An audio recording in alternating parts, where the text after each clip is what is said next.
Bien, et on va poursuivre avec les mathématiques et on va continuer donc les exercices de la page 59. Je sais que avec la maîtresse, vous avez déjà fait l'exercice 2 et ensemble, on va faire la suite des exercices, les exercices 3, 4, 5 et 6.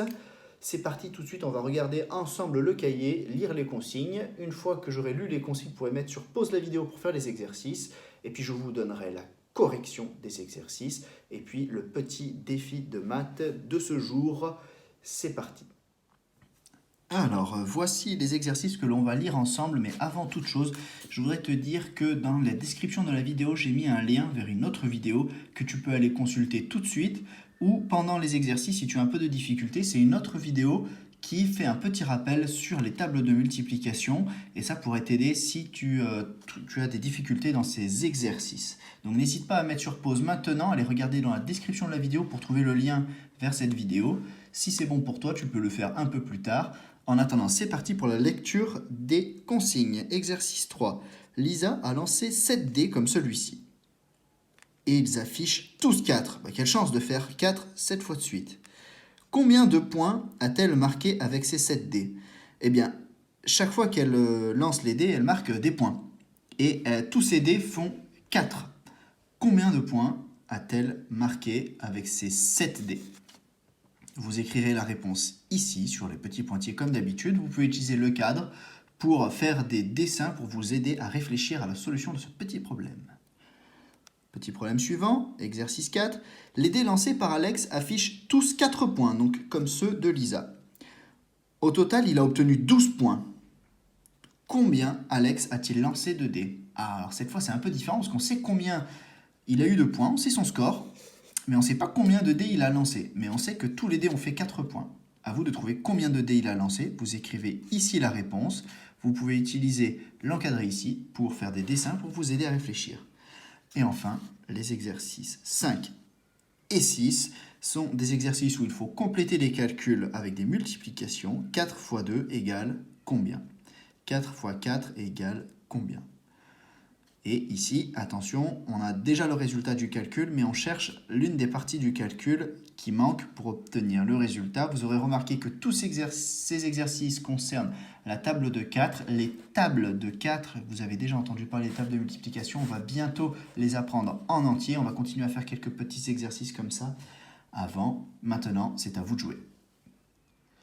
Allez, c'est parti pour la correction. Eh bien, si Lisa a lancé 7 dés, je vais les dessiner, comme ça ce sera plus clair. Premier dé, deuxième, troisième, quatrième, cinquième, sixième et septième dé. Voilà, j'ai fait tous les dés et ils avaient tous 4 points dessus. Alors, je fais les 4 points à chaque fois. Voilà.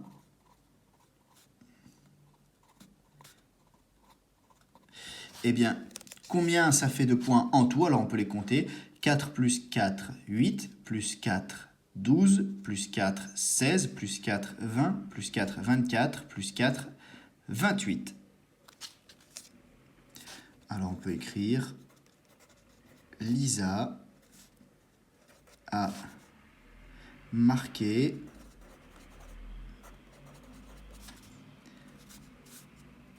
28 points. Et on n'oublie pas le S à la fin de point parce qu'il y en a plusieurs. Voici une des techniques pour trouver le résultat. On pouvait aussi faire, eh bien, comme elle a lancé 7 fois le dé et qu'elle a obtenu 4 à chaque fois, elle a fait 7 fois 4 points. Et on obtient bien 28. Voilà une autre façon de faire. Alors, deuxième petit problème. Alex a obtenu 12 points. Et tous les dés qu'il a lancés font 4 points. Eh bien, on peut se rappeler de ce qu'on avait fait ici. On avait compté 4 plus 4, 8, plus 4, 12. En lançant 3 dés qui ont chacun 4 points, on obtient ici 12 points. Combien Alex a-t-il lancé de dés? Il a lancé 3 dés. Point. Et puis ici, résultat des calculs, 4 fois 2, 8. 4 fois 4, 16. 4 fois 7, 28. 4 fois 0. Eh bien, 0 plus 0 plus 0, ça fait toujours 0. 9 fois 4, 36. 6 fois 4, 24. 6 fois 4, c'est comme 7 fois 4 moins 4. On peut le retrouver facilement. Et puis si on complète, eh bien, combien de fois on prend 4 pour obtenir 4? On ne le prend qu'une seule fois. Combien de fois on prend 4 pour obtenir 20? On le prend 5 fois. Combien de fois on prend 4 pour obtenir 32? On le prend 8 fois. Combien de fois on prend 4 pour obtenir 40? Eh bien, on le prend 10 fois. Et voilà pour les exercices de maths. Maintenant, je vais vous lancer un petit défi de mathématiques. C'est un petit défi où il va falloir retrouver le bon masque parmi une sélection de masques à partir d'une courte définition. Je vous l'affiche tout de suite à l'écran. Bien, quand vous avez trouvé la solution de cette énigme, envoyez-moi votre réponse par photo, par mail, et puis je mettrai vos réponses sur le classroom de la classe pour que vous voyez aussi les réponses des copains. En attendant, c'est terminé pour les mathématiques aujourd'hui. Je vous dis donc à plus tard pour des prochaines vidéos d'exercices à la maison. Ciao!